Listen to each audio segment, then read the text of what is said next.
She didn't belong here, someone whispered, but the sound was lost beneath the steady crackle of torches and the low murmur of the mountain court. At the far edge of the hall, a young woman stood with her hands folded so tightly in front of her that her knuckles had gone pale. Her name was Alara, and tonight she had been brought before the Wolf King like a gift wrapped in silk and sealed with fear. The elders called it an offering. The pack called it mercy. Alara knew the truth better than either of them. It was exile dressed up as honor. They had combed her hair, washed the dust from her skin, and tied a silver ribbon at her waist as if that could soften the finality of what had been done to her. No one in the room looked at her for long. Their eyes slid away, dismissive, as though she were something delicate and disposable, a quiet girl who had been handed over to a man no one dared question. At the high table, the Wolf King sat in silence, his broad shoulders still, his expression unreadable beneath the shadow of the chamber's lantern light. He did not move when the council bowed. He did not speak when her name was announced. That silence was somehow worse than contempt. Alara could feel every stare pressing into her skin, every judgment she had learned to survive long before tonight. Too soft. Too quiet. Too ordinary. The kind of girl people forgot was standing in the room until they needed someone to blame. Do not look at him, her aunt had warned before the journey. Keep your head down, say yes, and endure whatever comes. But endurance had been the language of Alara's entire life, and she was tired of speaking it. Her throat tightened anyway as the king's gaze finally settled on her. It was a strange look, cool and measuring, like he was reading something written beneath the surface of her face. There was no kindness in it. No welcome. Only a precise, dangerous kind of attention that made the air feel thinner. A steward stepped forward, clearing his throat as he recited the terms of the arrangement. A winter alliance. A peace settlement. A bride sent to the Wolf King in exchange for border protection, food, and passage for the surviving families.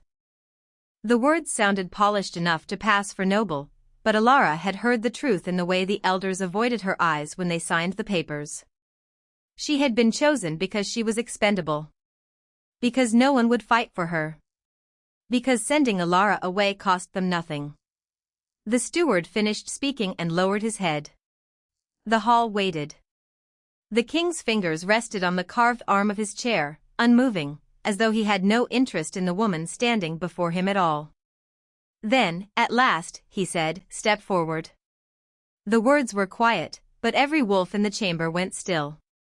Alara took one breath, then another, and crossed the polished floor as if she were walking toward a cliff she could not see. Her pulse thudded in her ears.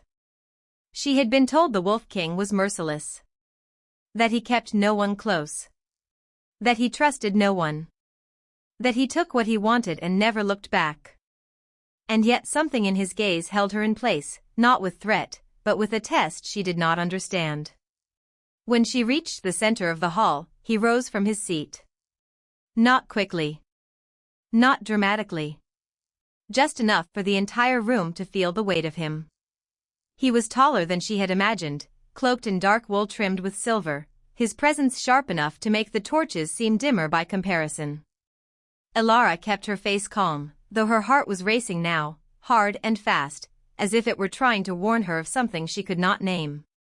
The king looked down at her for a long moment, and when he finally spoke, his voice was low and deliberate.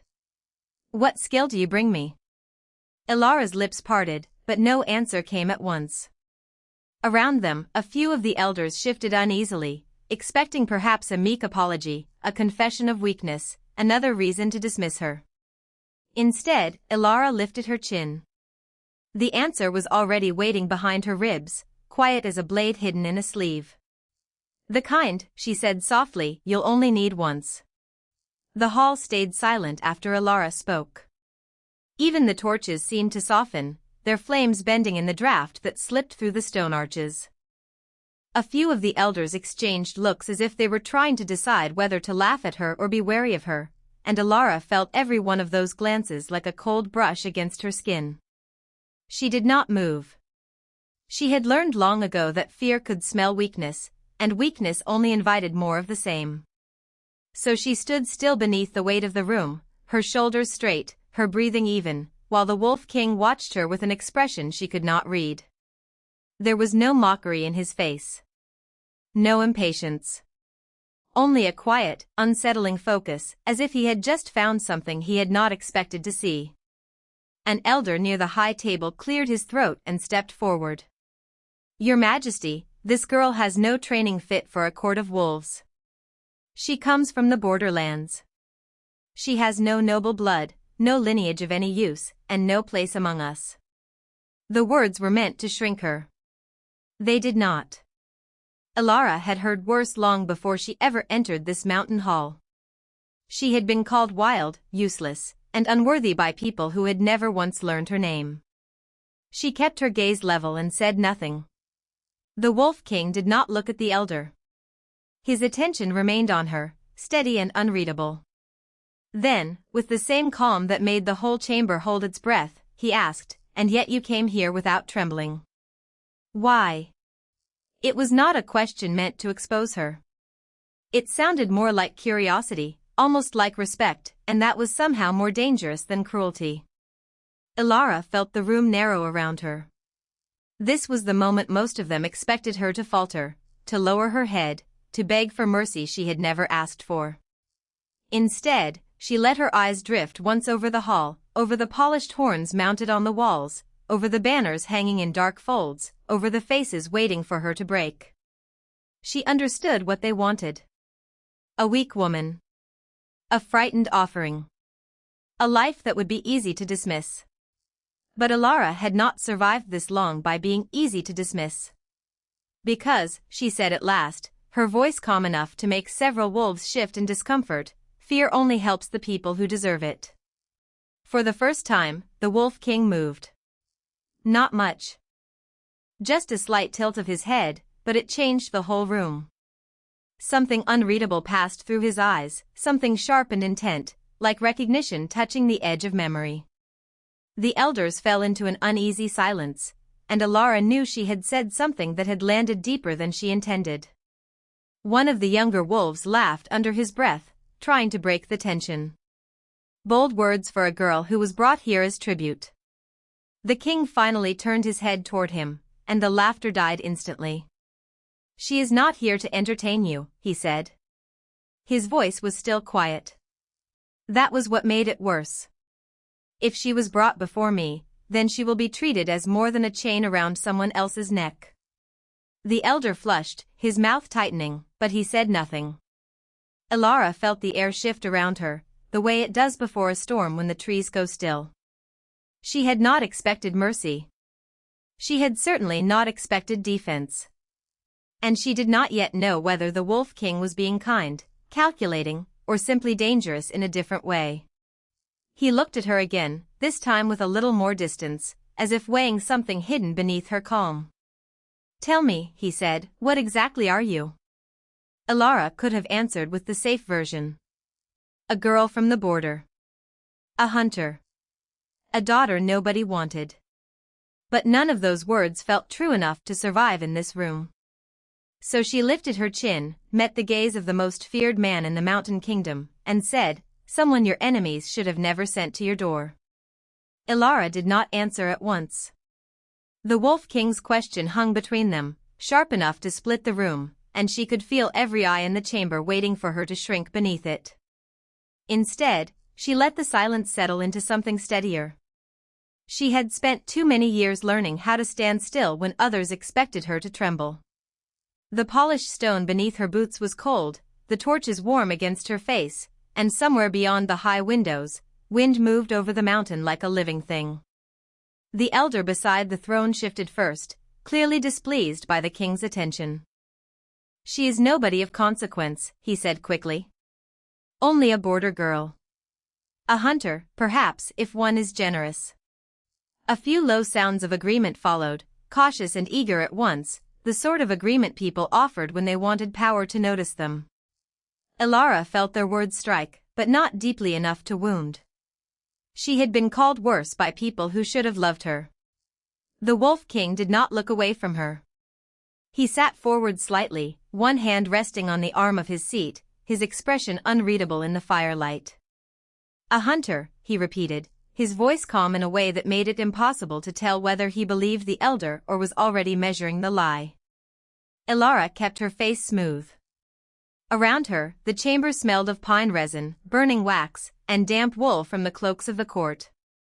She could hear the faint rustle of sleeves, the quiet scrape of a boot against stone, the tiny movements of a room that wanted to become still and did not know how.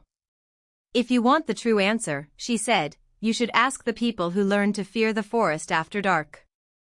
The elder gave a stiff laugh, but it died quickly when the king's gaze lifted.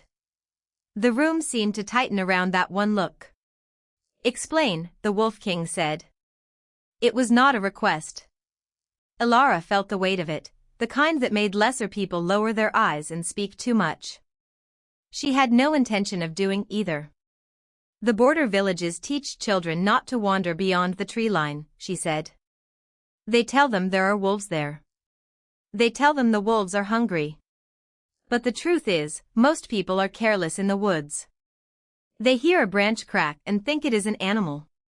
They hear breath in the dark and think they are alone.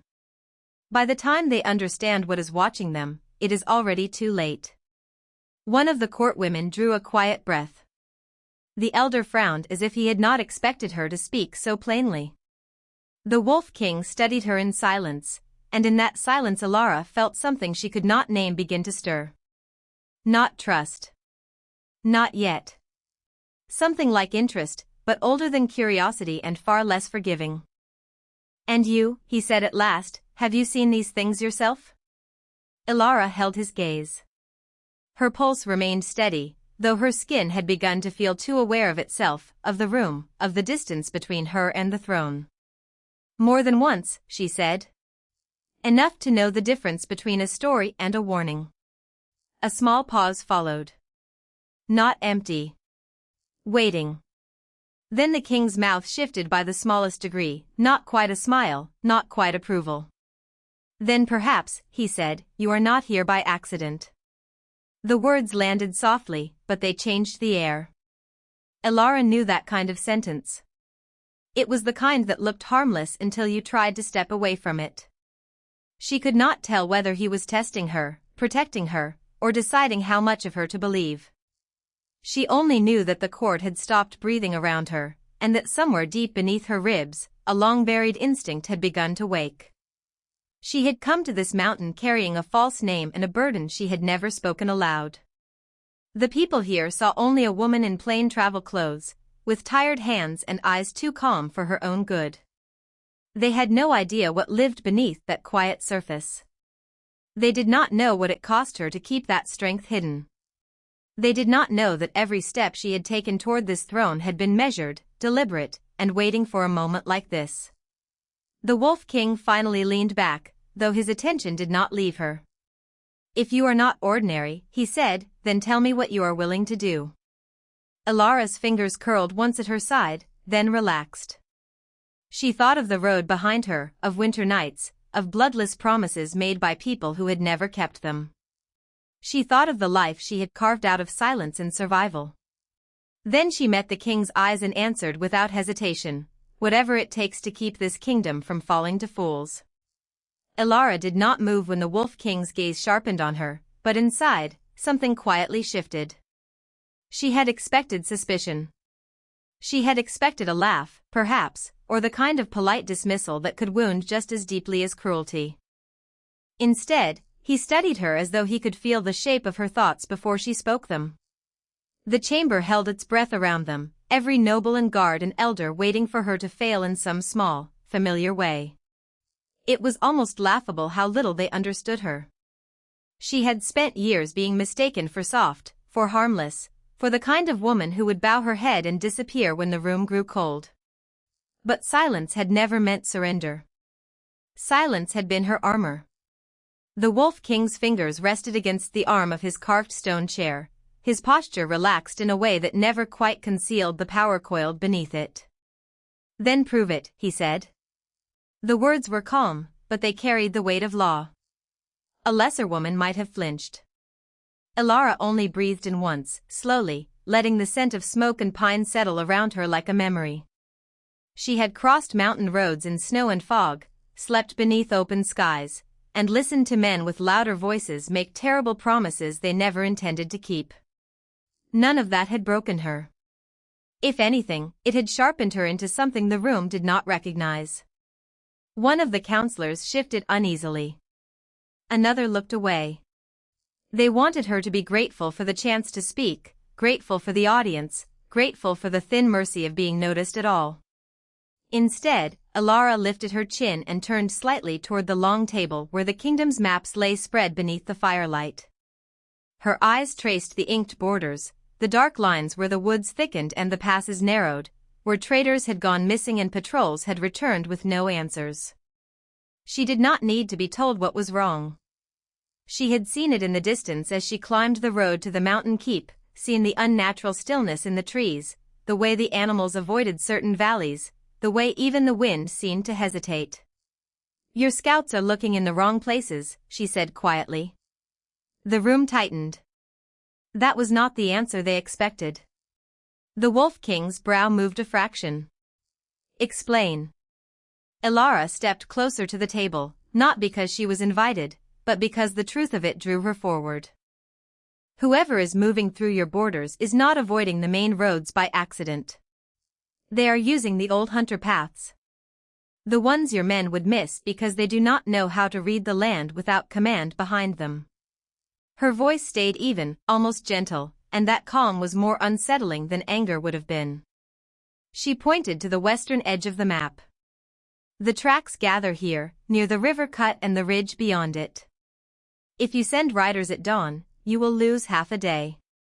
If you send them from the north gate before sunrise, you may still catch the trail while it is fresh." A murmur moved through the chamber. It was small, but it carried. Elara could feel the change, the first fragile crack in the room's certainty. The Wolf King looked at the map, then at her, and for the first time, his expression carried something other than measured control. It was not trust. Not yet. But it was attention, and in a room like this, attention was a doorway. He studied her as if weighing a blade in the palm, careful not to cut himself on the edge. "You speak like someone who has hunted these woods before." Elara's hands remained still at her sides. "I have." He said nothing for a beat, and in that silence, she could almost hear the room rearranging itself around her. The nobles who had dismissed her a moment ago now watched with new caution. The guards by the doors seemed less certain of where to place their eyes. And somewhere beneath the surface of it all, Elara felt the old, familiar instinct to hide what she was. To let them underestimate her one more day. But the time for hiding had already begun to slip away the moment she opened her mouth. The Wolf King rose slowly from his chair, and the movement alone pulled the chamber tighter. He was taller than she had expected, broader too, with the kind of stillness that belonged to predators who did not need to rush. Yet when he came closer, he did not crowd her. He stopped at a respectful distance, his eyes steady, unreadable, and dangerously intelligent. "If you have come here with useful knowledge," he said, "then you will be heard. If you have come here with lies, you will regret the journey." Elara met his stare without lowering hers. "I did not cross an entire kingdom to lie to you." For the first time, the corner of his mouth moved, not quite a smile, but the hint of one. It changed the room in an instant. Not because it softened him, but because it suggested he was beginning to see her as something more than a woman standing alone in the firelight. And Elara, despite herself, felt the smallest dangerous spark of relief.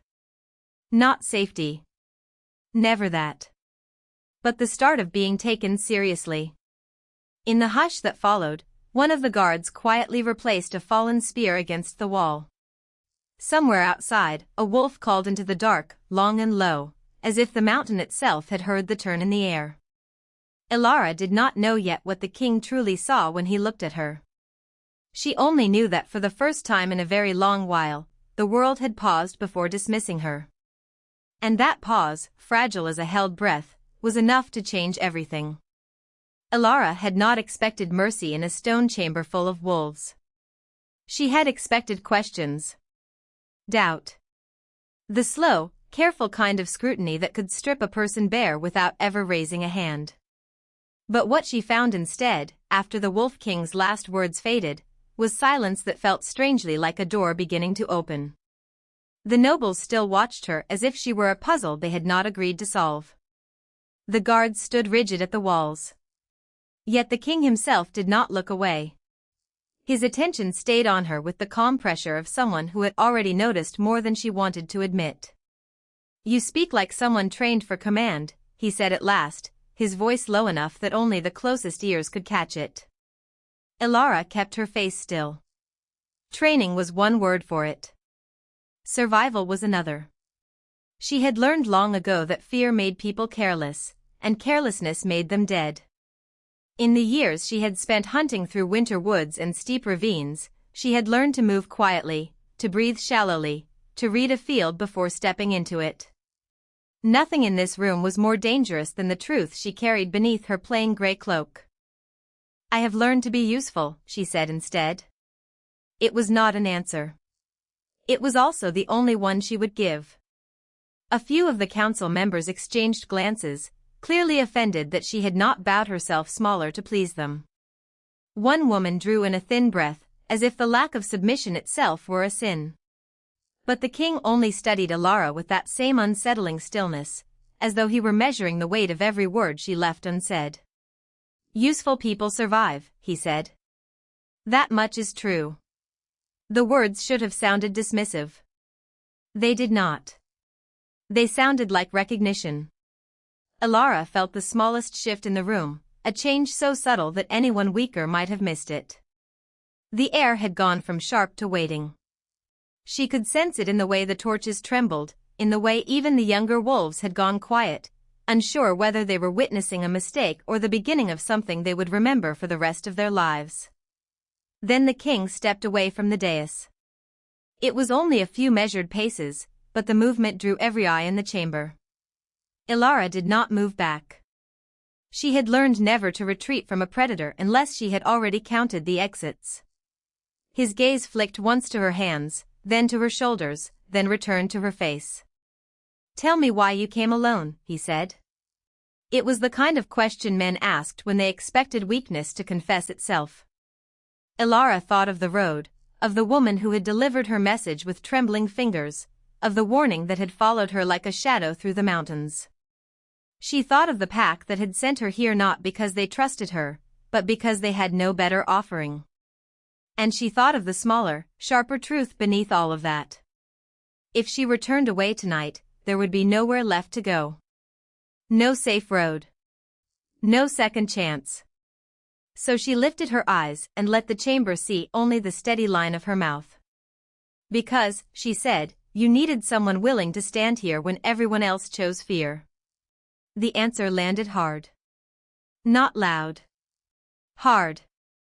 The king's expression changed by a fraction, not enough for the court to name it, but enough for Elara to feel it in her bones. The councilman nearest the throne shifted uneasily. Someone behind her whispered something sharp under their breath and was quickly silenced. Elara could feel the room tightening around that single sentence, as if she had placed a lit match into a basin of dry leaves.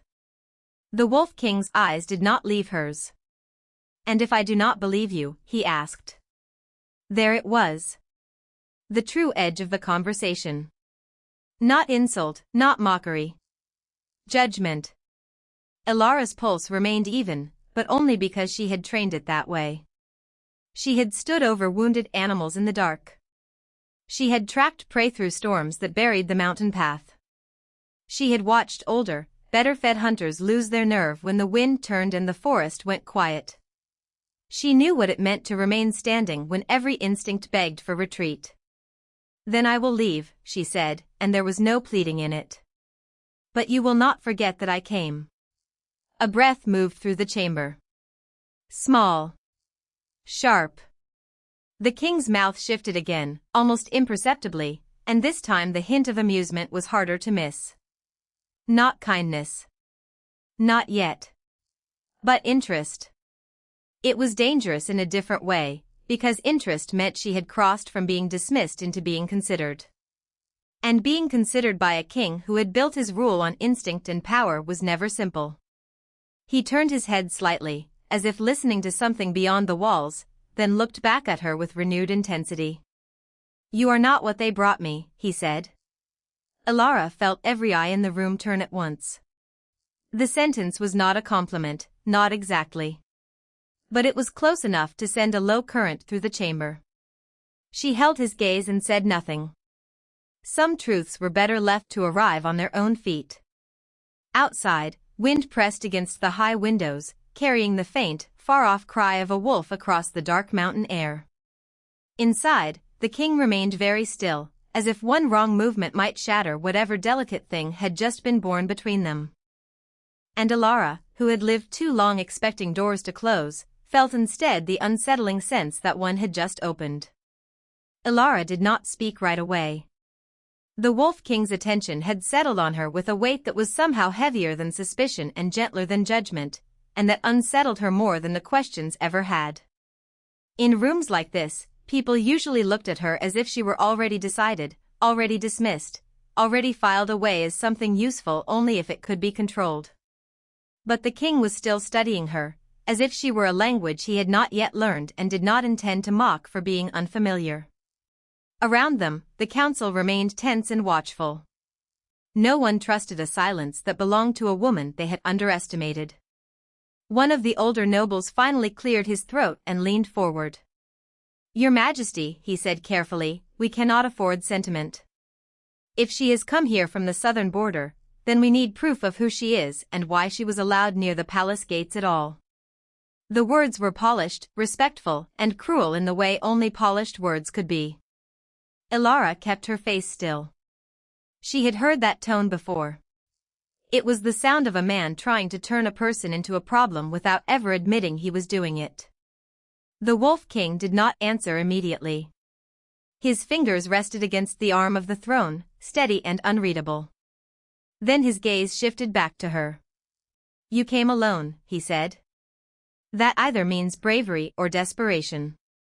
Elara almost smiled, though nothing about the room invited it. "Sometimes," she said quietly, "it means both." A flicker moved through him at that, brief as a spark caught in wind. The noble beside the speaker gave a small, disbelieving sound. A convenient answer. Elara turned her eyes toward him at last. Convenient answers are for people who have time to waste. The chamber went still again. It was not rebellion, not exactly. It was something more dangerous in a place like this. It was calm. The Wolf King watched her with renewed interest, as though he had just heard the first honest note in a song he had nearly dismissed. Then, without looking away from her, he spoke to the council. "Bring me the border reports," he said. "And the names of every hunter sent to that ridge in the last 2 weeks." The order landed hard enough to make one of the guards straighten. Elara felt the shift move through the room before anyone spoke. He was not asking if she belonged here anymore. He was beginning to test whether the world around her had failed her on purpose. The noble who had challenged her looked offended by the turn. "Your Majesty, must we truly entertain this?" The king's expression did not change, but the temperature in the room seemed to lower anyway. "You will entertain what I decide is worth my attention," he said. The noble fell silent at once. Elara lowered her chin slightly, not in submission, but in control. She knew that look now. It was the look of a man who had chosen a line and expected everyone else to discover too late that he was unwilling to move from it. Still, she was not foolish enough to believe his interest meant safety. Interest from a powerful man could become protection, scrutiny, or danger with only one breath between them. So she remained careful. "If you call for records," she said, "then call for the missing ones too. Someone in your kingdom has been hiding what happened on the Northern Trail." A few heads turned. The king's eyes sharpened. "You know that for certain?" Elara answered with the kind of certainty that came from surviving long enough to recognize patterns. "I know what an ambush looks like when someone wants it to seem like weather." A faint stir passed through the council. The Wolf King rose from the throne. The movement was not abrupt, but it changed everything. Power in a room like this never needed speed. It only needed intention. He descended the first step and stopped a few feet from her, close enough that Alara could feel the quiet force of him without having to look up too high. He studied her face, her stance, the wear of travel at her cuffs, the dust caught in the seam of her cloak. Then his voice lowered, becoming less public and more dangerous for it. "If I send men to the ridge," he said, "and your story falls apart, there will be consequences." Ilara met his eyes without flinching.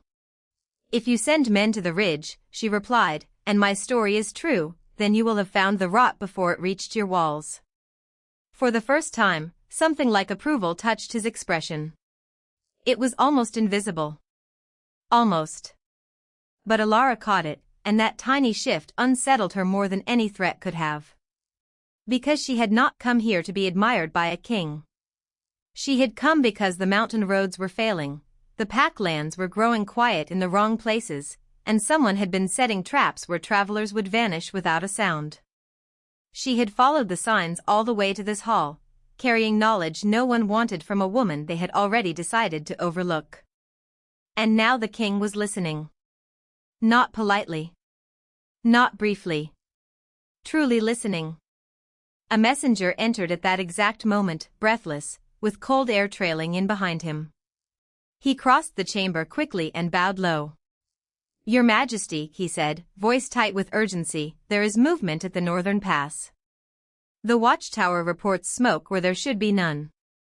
The room broke into murmurs. Ilara felt the change before the words fully settled. Smoke at the pass was not a rumor. It was a warning. The Wolf King's gaze moved once to the messenger, then back to her, and in that single glance she saw the beginning of a decision no one else in the room had earned the right to witness. He had believed enough to act. The council was already reacting, guards shifting, nobles speaking over one another, but Ilara stood very still at the center of it all, because the moment she had feared and waited for had finally arrived. The world was no longer asking whether she was important.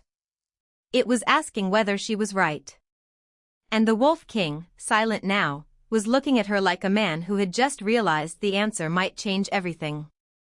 The smoke at the northern pass had reached the council hall by the time the doors were shut, but the tension inside did not lessen with the silence. If anything, it grew sharper. Every wolf in the room could feel it now, the invisible strain that came before panic, before orders, before a kingdom decided whether it would hold or break. Ilara remained where she was, still as winter ground beneath fresh snow, while messengers moved in hurried circles and the nobles abandoned all pretense of patience. A map had been dragged open across the stone table. Fingers pointed. Voices overlapped. Yet through all of it, the Wolf King did not raise his voice once. He stood over the spread of parchment with both hands braced on the edge, eyes steady, jaw set, listening as if every word mattered more than rank. Ilara watched him from the side and felt something unfamiliar twist low in her chest. Power was supposed to make people loud. Certain. Careless with the trust of others. But this man, with the whole room bending around him, was the opposite. He listened like a hunter tracking a sound in deep snow, patient enough to wait for the truth to reveal itself. One of the older advisors cleared his throat.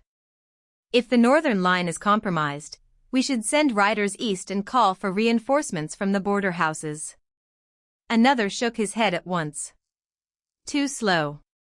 If the smoke is a signal, whatever is coming will already be on the move." The room filled again with objections, each one more nervous than the last, until the king lifted one hand. The sound died immediately. Ilara noticed that, too. Not fear. Something more careful than fear. Respect, earned the hard way. He traced the edge of the map with one finger, then looked directly at her. "You said the pass was not guarded by accident," he said quietly. It was not a question. It was an opening. Ilara felt every eye turn toward her, but she did not shrink from it. She studied the rough lines of the mountains, the narrow crossing, the places where the ink had been pressed too dark by hands that had seen too many battles and too little peace. Then she said, whoever marked that route expected us to look at the road and not the ridge. A pause followed. Small, but decisive. The king's gaze sharpened, not with suspicion now, but with focus. The ridge, he repeated. Ilara nodded once. The smoke will drift low if it is set near the stone breaks. From here, it looks like a warning from the pass. But if someone wanted to be seen, they would choose that place. It is high enough for the flame to carry, and far enough from the road that riders would miss what is happening above them. The advisor nearest the table frowned, but before he could speak, the king asked, "How do you know that?" The room went still. Ilara's hands remained folded in front of her, though she could feel the faint tremor of old memory in them. She had once learned to read hills the way other people read faces. To notice the angle of wind, the silence before birds flew, the kind of stillness that meant a trap had already been laid. Those lessons had kept her alive when kindness had not. But she did not offer that history. Not yet. Because, she said evenly, people who mean harm often count on arrogance. They expect the world to move in a straight line. It rarely does. A faint, unreadable expression passed over the king's face then, gone so quickly it might have been imagined. Yet something in his posture changed. The chamber felt it too. He straightened, turning to the guard captain at the door. "Send 2 riders by the eastern cut and 3 to the west ridge." Quietly. No banners. No alarm unless they confirm movement. Then his eyes returned to Ilara. "And you," he said, voice low enough that only the nearest could hear, "will come with me." A murmur stirred instantly. The advisor at the far end looked shocked enough to protest, but the king had already moved. He crossed the chamber with the same measured certainty he used for everything else, and for one brief second Ilara forgot to breathe. He stopped beside her and lowered his voice. "If you are wrong, I will know before the sun sets," he said. "If you are right, then someone inside these walls has already been watching us longer than any of us believed." She met his eyes and did not look away. "Then we should stop giving them time." Something almost like approval flickered there, quick and private. Then he turned and gestured toward the side door. Ilara walked beside him through the corridor of stone, feeling the hush of the palace shift around their footsteps. She could sense the guards watching, the servants pausing with trays in hand, the way news moved through a castle without a sound and still managed to become a storm. The king led her toward the high window overlook above the western stairs, where the wind came cold through iron lattice and the mountains could be seen in the distance under a pale, watchful sky. From there, the smoke line was clearer, a thin gray bruise at the horizon. Not much. But enough. "What do you see?" he asked. Ilara narrowed her eyes, studying the far ridge, the dark cut between the trees, the way the light caught against the stone. Then she saw it. Not the smoke itself. The pattern. The shape of it. The placement. Her pulse changed. "A message," she said softly. The king looked at her once, waiting. Ilara swallowed. "Not from the North Pass," she said. "For us." The silence that followed was complete. Even the wind seemed to hold back. And in that suspended moment, with the kingdom balanced on the edge of a warning no one else had understood, the Wolf King turned toward her fully, as if the world had just narrowed to the truth in her voice. "Tell me everything," he said. And for the first time since she had entered his hall, Ilara knew that what she said next would not decide whether she was believed. It would decide who survived what was coming. Ilara did not look away from the horizon when the messenger finished speaking. The wind coming through the open terrace carried the scent of rain and pine, cool against her skin, but the tension inside the keep was warmer now, tighter, as if every breath had become something the wolves had to take carefully. Below them, the council hall had emptied in stages, nobles rushing to summon riders, captains barking quiet orders, servants moving with trays they forgot to carry. Yet the Wolf King had stayed near her, still as carved stone, his attention fixed not on the shouting below but on the line of smoke in the distance and the strange calm in her face. Elara lifted one hand and pointed toward the ridge. The smoke is not random, she said. Her voice was quiet, but it carried. It rises in intervals. 3 short bursts. Then a pause. Then one longer stream. The king's eyes narrowed. He was listening now in a different way, not as a ruler hearing a guess, but as a man trying to understand a truth he had not seen. A signal, he said. Elara nodded once. Not panic. Not a fire spreading naturally. Someone placed it there to be seen. One of the counselors made a sound of disbelief behind them, but the Wolf King did not turn. He only watched Elara, and she felt the strange weight of that gaze settle over her again, steady and exact. It was not suspicion. Not anymore. It was something more dangerous than that. Interest, sharpened by respect. The kind that changed the room without anyone speaking. Who would send a warning from the pass, he asked. Elara's fingers tightened against the stone rail. She had seen enough signs in the wild to know when a pattern meant only one thing. Someone who knows your enemies are already inside your walls, she said. The silence that followed did not explode.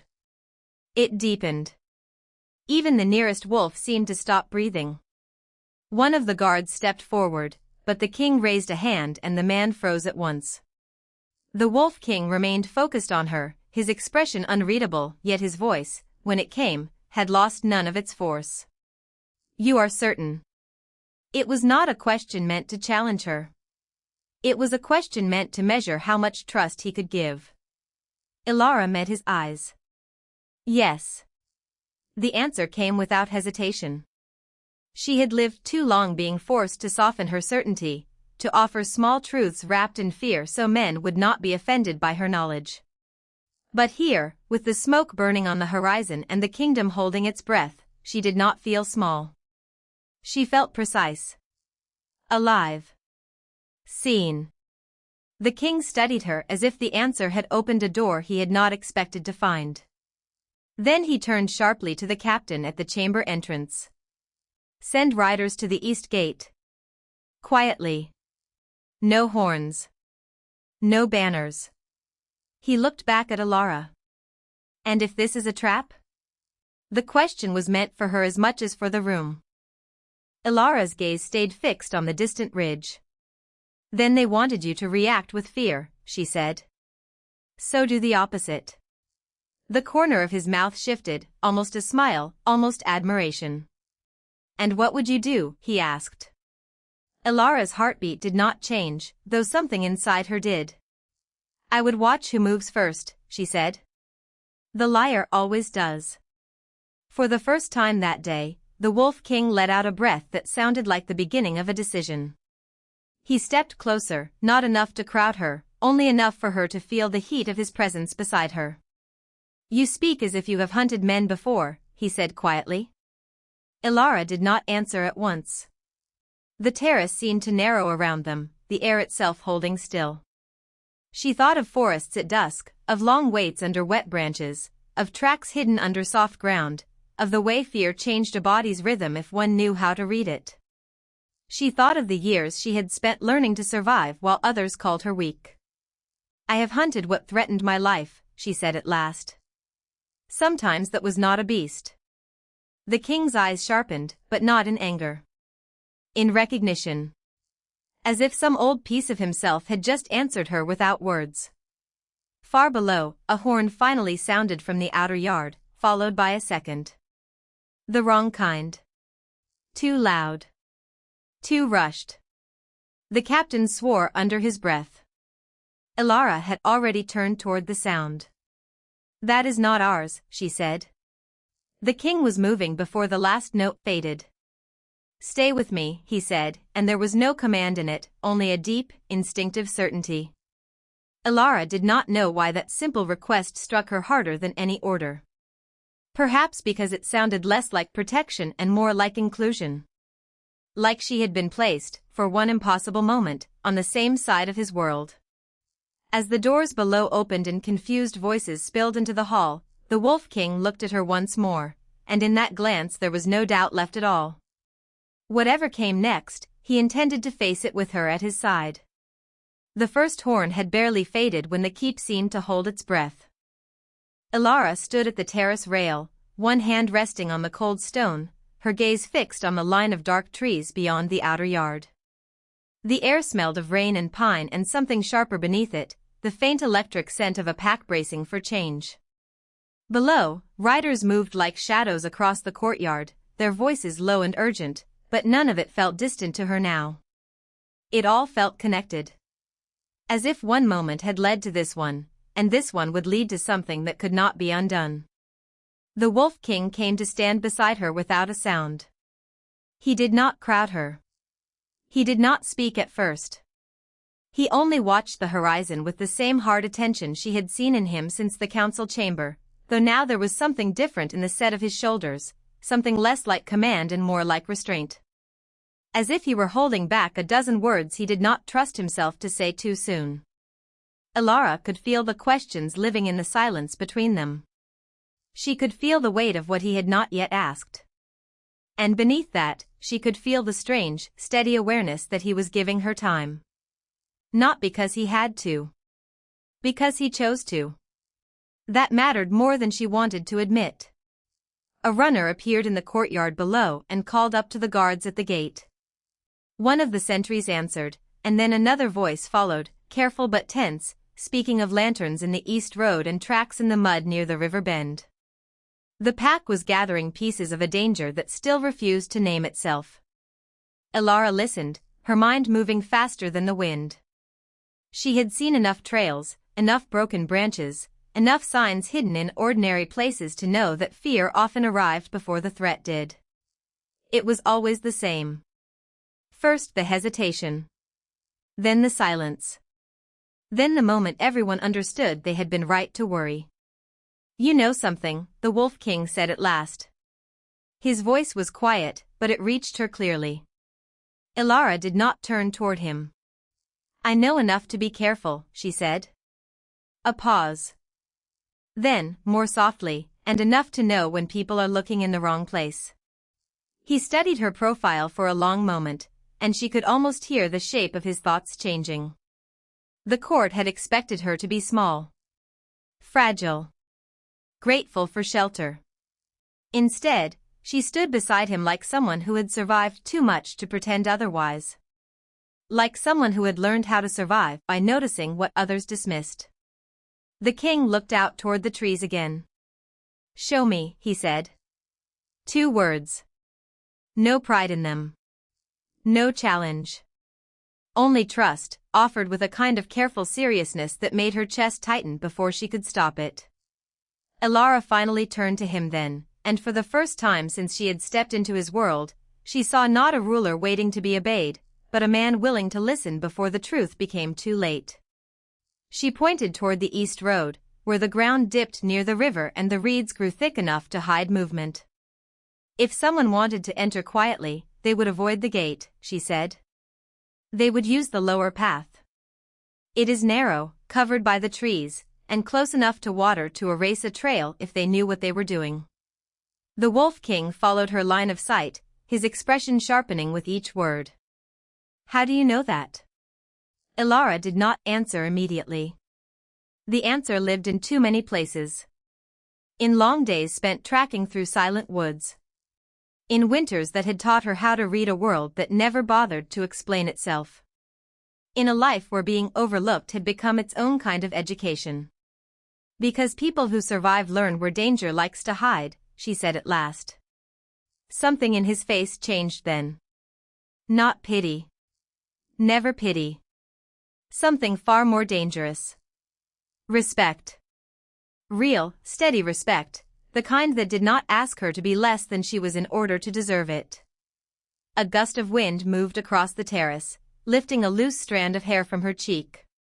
The king lifted his hand as if to still it, then stopped himself halfway, as though he was aware even a small gesture had meaning now. Elara noticed. Of course she noticed. Her pulse gave one quiet, treacherous leap. "You do that often," she murmured before she could think better of it. "What?" Stop yourself. His eyes met hers. They were calm, but not guarded in the same way they had been before. With you, he said after a moment, I am trying to be careful. The words settled between them with more force than he likely intended. Elara looked away first, not because she was embarrassed, but because if she kept looking at him for too long, she suspected she would begin to hope for things she had no right to ask for. Below them, the courtyard erupted into motion. A guard shouted for the healers. Another called for torches. The threat at the edge of the territory was no longer theory. It was arriving. The Wolf King turned toward the stairs, then stopped when he saw she had not moved. Elara. Her name and his voice sounded like a promise made quietly enough to survive the night. She met his gaze once more. I am coming, she said. And when she followed him through the corridor into the deeper heart of the keep, past the carved stone walls and the watching servants and the men who still did not know what to make of her, she did not walk like someone brought in to be protected. She walked like someone who had already decided that if this pack was to survive the coming storm, it would not be because one king stood alone. It would be because truth had finally found a place to stand beside power, and both had chosen, at last, to look in the same direction. By the time the first gray light touched the keep, Elara was already awake, standing by the narrow window with both hands resting on the stone ledge.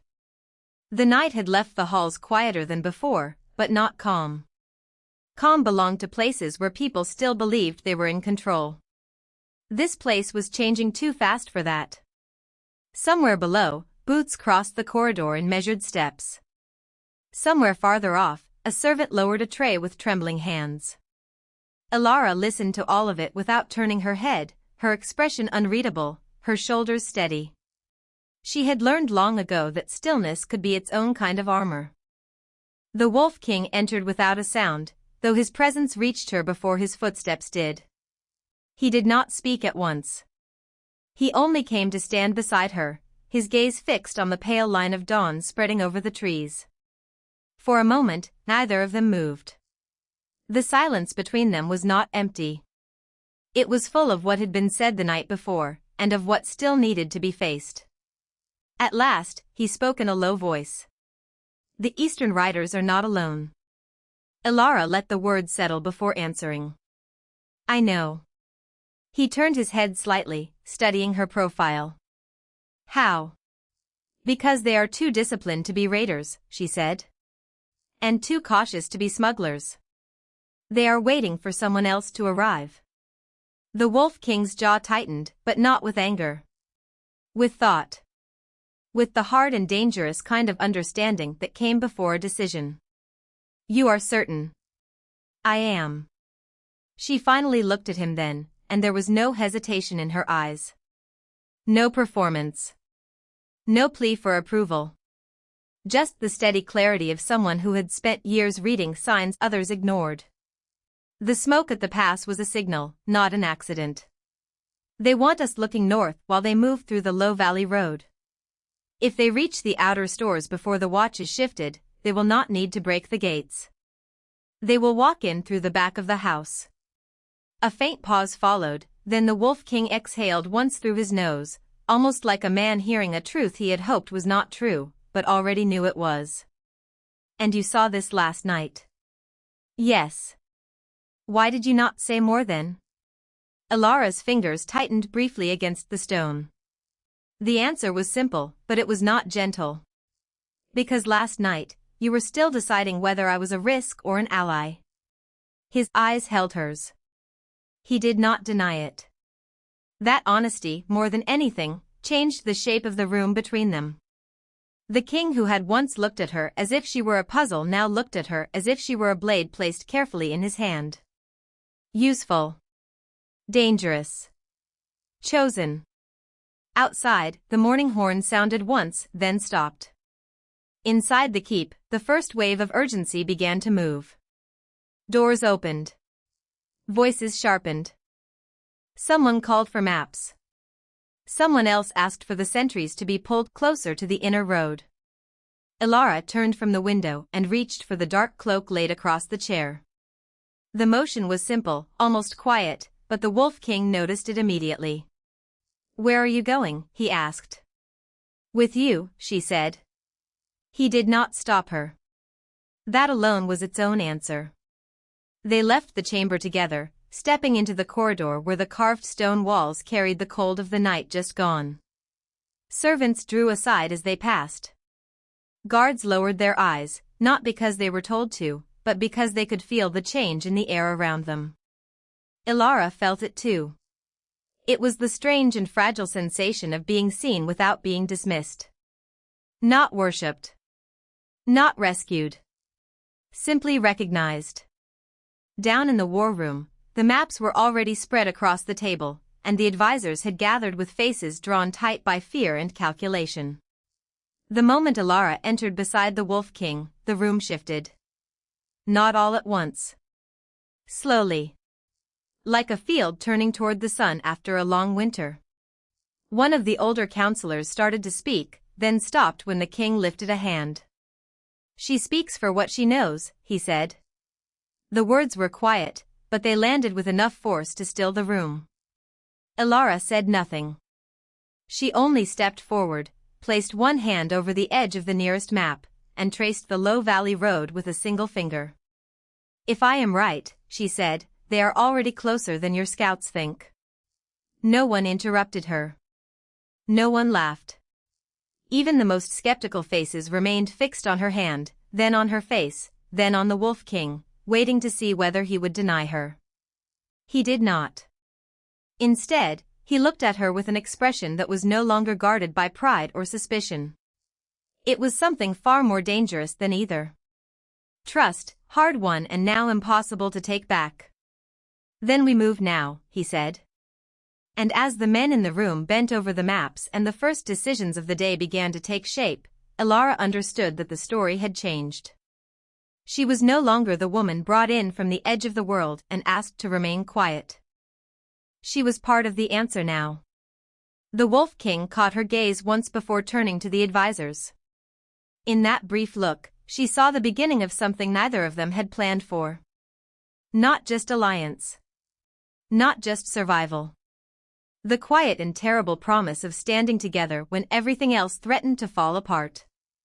And for the first time since she had crossed his threshold, Ilara did not feel like the least powerful person in the room. She felt like the one who knew where the storm was coming from. By midday, the keep no longer felt like a place holding its breath.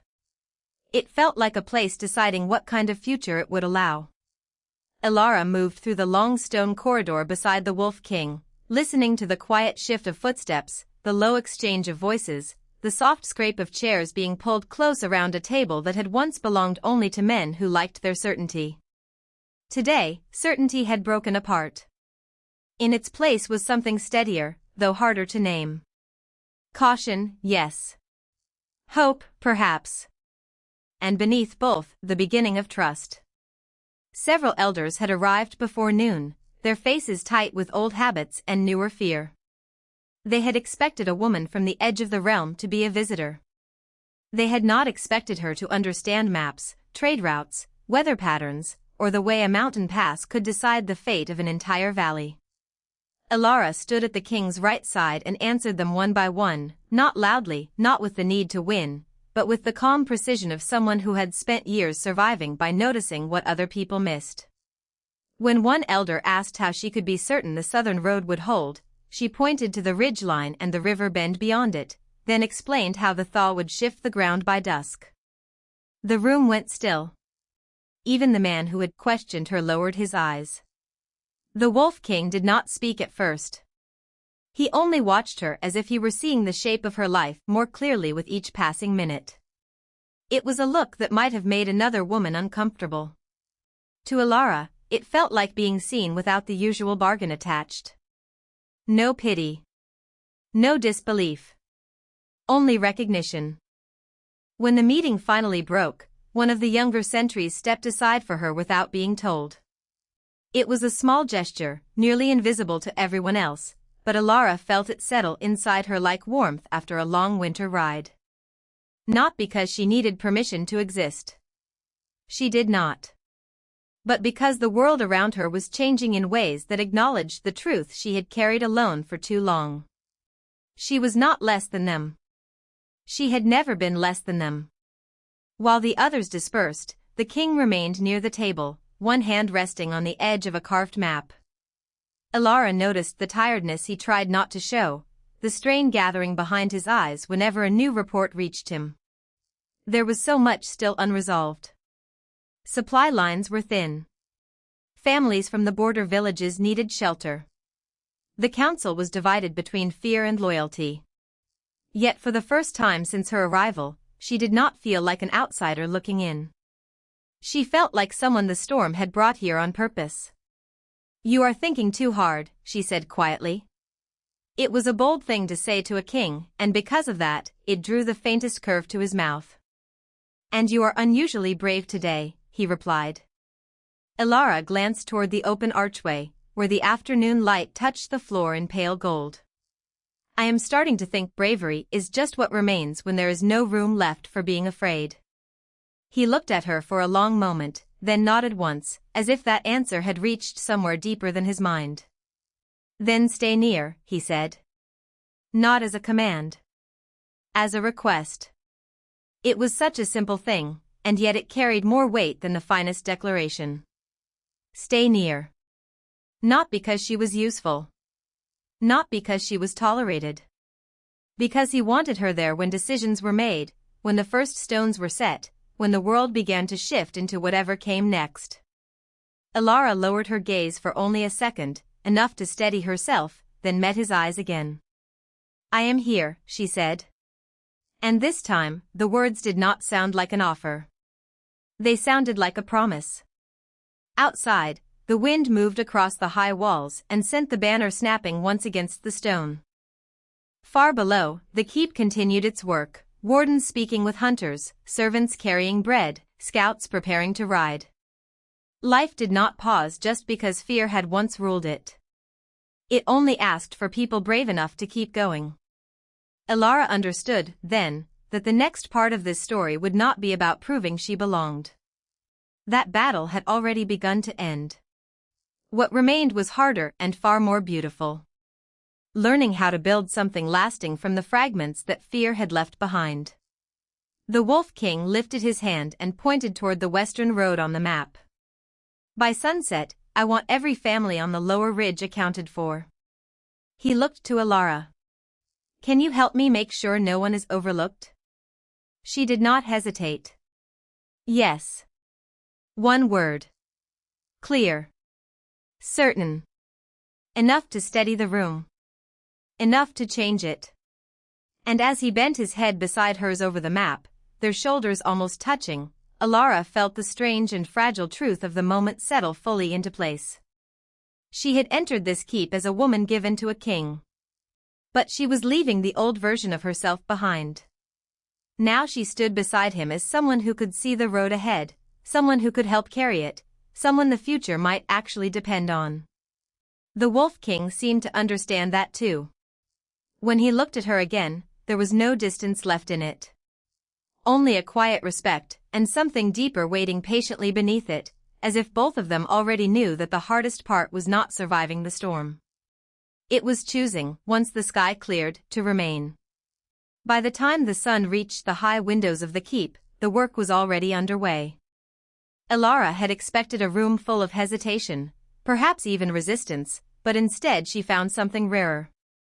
People were listening. Not because they had been ordered to, and not because they were afraid of the Wolf King sitting at the far end of the council table, but because the plan on the table finally felt like something meant to protect them rather than use them. She stood beside the map while the Wolf King marked the districts that would need aid first, his voice calm, and even as he named every family, every supply route, every place where the storm had already begun to strain the walls between fear and faith. When he paused, Elara reached for the charcoal and added the narrow path along the creek bed that only someone who knew the land by heart would have noticed. A few heads turned. The Wolf King looked at the line she had drawn, then at her face. There was no surprise in him now, only that quiet, steady attention he gave when he understood she was not guessing. She was seeing. That road will flood first, she said softly. If we wait until the rain starts, the carts will not make it through. The oldest counselor in the room leaned closer, studying her mark. You are certain? Ilara met his eyes without flinching. I am. The answer settled over the table like a lantern being lit. One by one, the others began to speak, not to challenge her, but to build on what she had already shown them. A storage shed could be moved higher. The granary could be reinforced before nightfall. The families near the lower ridge could be brought inside the outer walls before dark. It was not a grand victory, not the kind anyone would sing about. But it was the kind that kept children warm and elders safe and gave a frightened pack one more reason to believe tomorrow would come. The Wolf King listened to all of it, then turned the map slightly toward her. Show me the rest, he said. It was such a simple request, and yet it changed the air in the room. Not command. Not permission. Trust. Ilara took the charcoal from his hand, and when their fingers brushed, the contact was brief but certain, like the striking of a match in a dark place. She traced the highest path through the western trees, the one that would stay dry longest, and then the low crossing where messengers could move faster than wagons. She spoke in short, clear pieces, and the room adjusted itself around her words. A runner was sent. Supplies were counted. 2 younger wolves hurried out to warn the ridge homes before noon. There was no time for ceremony in any of it, only purpose, and yet that purpose felt more honoring than any title ever could. By late afternoon, the keep had begun to transform. Bedding was brought down from unused chambers. Lanterns were set in the halls. Bread was carried in by the armful, the smell of it warm and plain and comforting. Ilara moved with the others, folding blankets, checking lists, helping where she could, and in each small task she felt the shape of a life taking root that did not belong to the woman she had been when she first arrived. That woman had been given away. This one was choosing where to stand. When she came back into the council chamber, the Wolf King was alone by the fire, one hand resting against the stone as if he had only just stopped himself from thinking too hard. He looked up when he heard her step. The lower ridge has been notified, she said. And the eastern path will hold if the rain stays light until morning. He let out a slow breath, the kind that came after a burden had finally been shared. You have made this easier, he said. Ilara shook her head once. No. I have only made it clearer.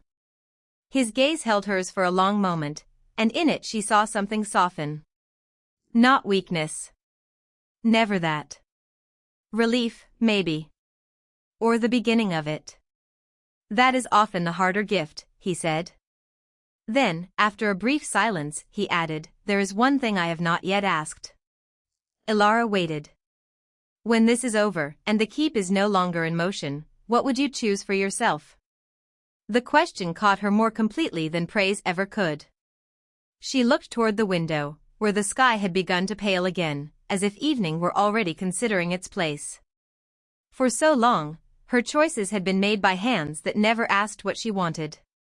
Now a king was asking with complete sincerity, as if her answer might matter as much as any map or order or law.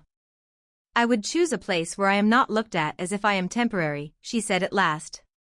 A place where I can stay. The Wolf King did not speak right away.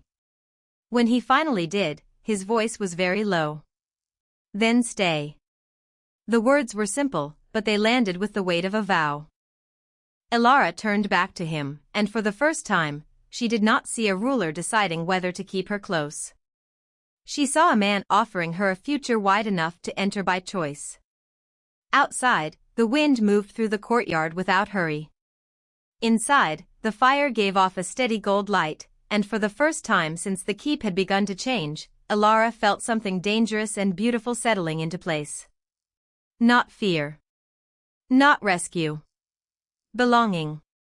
The last light of evening spread across the keep in a soft gold wash, turning stone walls into something almost gentle. Ilara stood beside the open terrace doors, the cool air lifting a loose strand of hair against her cheek as she looked out over the courtyard below. The place that had once felt cold and watchful now moved with purpose. Lanterns were being carried. Tables were being set. Voices rose and fell in calm rhythm, not with fear, but with work. It was the kind of quiet that only came after a long season of holding one's breath.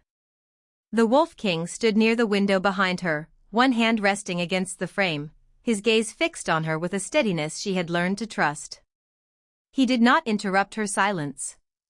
He simply stayed there, as if he understood that some moments needed room to settle before they could be spoken aloud. Elara breathed in slowly. A few days ago, she had been handed over like an inconvenience, expected to disappear into the shadows of a life that was never meant to be hers. Now she could hear her own name spoken with respect in the halls beyond the terrace. She could feel the difference in the air. The difference was not loud. It was not dramatic. It was deeper than that. It was the sound of a place learning how to welcome instead of wound. Footsteps approached from the hall, and one of the older keep workers appeared at the doorway with a small bundle wrapped in cloth. "For the table," she said softly, then hesitated, eyes lowering for a brief second before lifting again. "And for you, if you will accept it." Elara took the bundle with both hands and unwrapped it carefully. Inside was a narrow silver clasp, simple but beautiful, shaped like a crescent moon resting against a shield. She stared at it for a moment, and a strange warmth rose behind her eyes. "It was made by the seamstress who lost her home in the northern fire," the woman explained. She said this place gave her back her hands. She wanted to give something back too. Elara ran her thumb across the smooth metal, feeling the weight of that quiet gratitude settle into her palm. She looked up at the Wolf King, and something unspoken passed between them. He had built a house strong enough to hold people. She had helped make it a home. That was not a small thing. "Would you wear it tonight?" he asked, his voice low and careful, as if the question mattered far more than the object itself. Elara nodded once. "I would." He crossed the room slowly and took the clasp from her hand. For a moment, his fingers brushed against hers, and neither of them moved away. He fastened it at the edge of her cloak with an ease that felt strangely intimate, then stepped back just enough to see it resting there. The silver caught the light and glowed softly against the dark fabric. "It suits you," he said. "So does truth," Elara replied before she could stop herself. The corner of his mouth lifted, not into a broad smile, but into something quieter and more lasting. Outside, the wind moved through the courtyard, carrying the scent of rain from far beyond the walls. Somewhere below, a bell sounded once to call the keep to supper. Life was continuing. Not rushing. Not demanding. Simply continuing, as if the world had finally decided to make room for peace.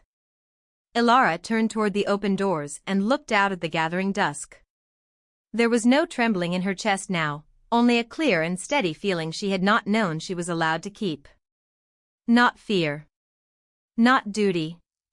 Not the desperate need to survive one more hour. It was something softer and much stronger.